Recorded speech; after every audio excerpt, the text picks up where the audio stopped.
पहलाक प्रणाम दगड़ियों, आपका स्वागत है हमारे चैनल समाचार फॉर यू में। मैं हूं सोनाली बोरा और आप देख रहे हैं उत्तराखंड सीरीज भाग 26। उत्तराखंड का इतिहास उतना ही गहरा है जितनी यहाँ बहने वाली माँ गंगा की पावन धारा। इस सीरीज में हम आपको उत्तराखंड के वीर शासकों, साहसिक मंदिर और इतिहास के अनकहे पन्नों से रूबरू कराएंगे।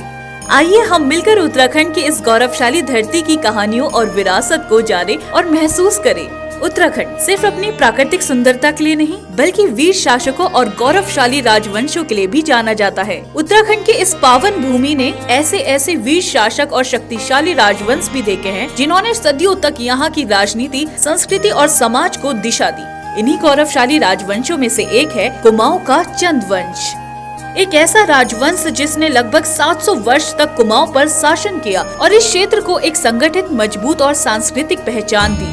कत्यूरी वंश के पतन के बाद लगभग 7वीं शताब्दी ईस्वी में कुमाऊं में एक नए राजवंश का उदय हुआ। इसी को इतिहास में चंद वंश के नाम से भी जाना जाता है। इतिहासकारों के अनुसार चंद वंश का शासन लगभग 700 ईस्वी से 1790 ईस्वी तक रहा, यानी लगभग 700 वर्ष से भी अधिक समय तक। चंद वंश के इतिहास की जानकारी हमें ताम्रपत्रों, अभिलेखों, वंशावलियों और लोक कथाओं से मिलती है। बागेश्वर मंदिर का लेख, अल्मोड़ा और सीरा की वंशवलियाँ, जागर और लोक कथाएं, इन सभी ने चंद वंश के इतिहास को संरक्षित रखा। राजधानी और प्रशासन। चंद वंश की प्रारंभिक राजधानी चंपावत थी। बाद में राजा बालो कल्याण चंद ने अल्मोड़ा को स्थायी राजनीति बनाया। गर्मी की राजधानी बिनसर थी। कुमाऊनी भाषा प्रशासन की प्रमुख भाषा रही और चंद शासन मां नंदा देवी को अपनी कुलदेवी मानते थे। प्रमुख शासक और उपलब्धियां सोमचंद चंद वंश के प्रारंभिक शासन माने जाते हैं। उन्होंने कुमाऊं में पंचायत व्यवस्था को बढ़ावा दिया और प्रशासन को संगठित किया। इसके बाद आते हैं वीरचंद, जिन्होंने लगभग 200 वर्षों के खर्च शासन का अंत किया और कुमाऊं को स्वतंत्र सत्ता प्रदान की।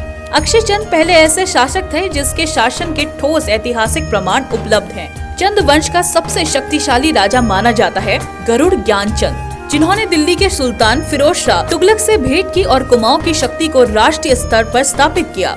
गरुड़ उनका राजचिन्ह था। रत्नचंद ने कुमाऊं का पहला भूमि बंदोबस्त कराया, जिससे राजस्व व्यवस्था मजबूत हुई। बालो कल्याण चंद ने अल्मोड़ा को राजधानी बनाया और मल्ला महल का निर्माण कराया। इसके बाद आते हैं रुद्रचंद, जो अकबर के समकालीन थे। उन्होंने शिक्षा, संस्कृति और सामाजिक सुधारों को बढ़ावा दिया और रुद्रपुर नगर की स्थापना की। लक्ष्मीचंद के शासनकाल में कठोर कर व्यवस्था रही, लेकिन इसी काल में खतरुआ पर्व की शुरुआत हुई। बाज बहादुर चंद ने नंदा देवी की मूर्ति अल्मोड़ा स्थापित करवाई और कैलाश मानसरोवर मार्ग को सुरक्षित बनवाया। चंद वंश का स्वर्णकाल राजा जगत चंद के समय का माना जाता है। उन्होंने गढ़वाल पर विजय प्राप्त की और श्रीनगर तक अधिकार किया। वे दानवीर और लोकप्रिय शासक थे। चंद वंश का पतन। 18वीं शताब्दी के अंत तक चंद वंश कमजोर होने लगा। आंतरिक संघर्ष और प्रशासनिक दुर्लभ के कारण 1790 ईस्वी में गोरखाओं ने कुमाऊं पर अधिकार कर लिया। अंतिम शासक महेंद्र चंद थे और यहीं पर कुमाऊं में चंद वंश का गौरवशाली इतिहास समाप्त हो गया। चंद वंश ने कुमाऊं को राजनीतिक, संस्कृति, स्थापत्य और परंपराओं की अमूल्य विरासत दी। आज भी अल्मोड़ा, चंपावत और जागेश्वर उनकी गाथा को जीवित रखते हैं। चंद वंश केवल एक राजवंश नहीं बल्कि उत्तराखंड की आत्मा का हिस्सा है। यही है उत्तराखंड की वीर भूमि की एक झलक और चंद वंश की अमर गाथा। 700 वर्षों तक अपनी शौर्य, संस्कृति और प्रशासनिक कौशल से कुमाऊं को मजबूत बनाने वाला इस राजवंश की विरासत आज भी हर पत्थर, हर मंदिर और हर गाँव में जीवित है। चंद वंश केवल इतिहास का हिस्सा नहीं बल्कि उत्तराखंड की आत्मा और गौरवशाली पहचान है। अगर आप भी उत्तराखंड की इन गाथाओं को जानना चाहते हैं तो जुड़े रहिए हमारे साथ उत्तराखंड सीरीज में और खोजिए इस धरती की असली कहानी। हमारी वीडियो पसंद आए तो लाइक, शेयर, सब्सक्राइब जरूर करें। मिलते हैं अगले पार्ट में। जय उत्तराखंड।